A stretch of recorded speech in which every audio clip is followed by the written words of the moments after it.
Au Burundi, il existe beaucoup d'associations culturelles qui ont pour but d'aider les jeunes à aimer la culture burundaise via les danses traditionnelles.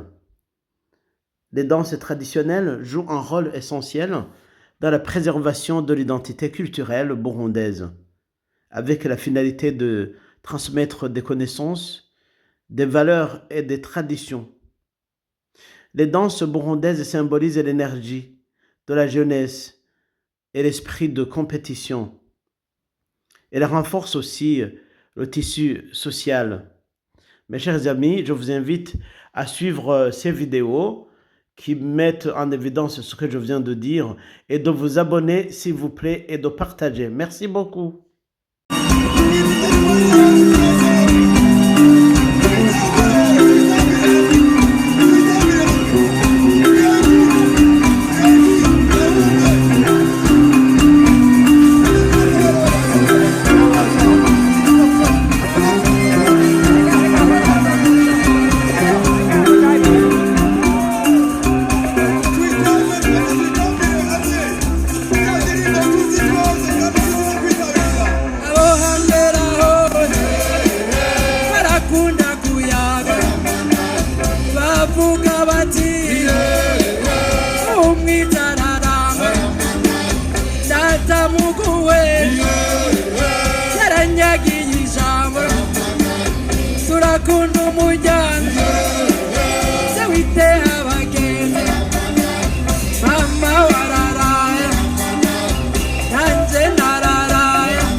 Burundi bw'abararana Burundi bakuyurigo matikuga tukavuga mu mahoro washe mukari kijane bagatanga mwiri bagatanga bwakezanya Burundi.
ndakeje abantu mwese mwadufashije gusoma ino nturire mwikomera amashyi cyane tugire urukundo ubutwari n'akaranga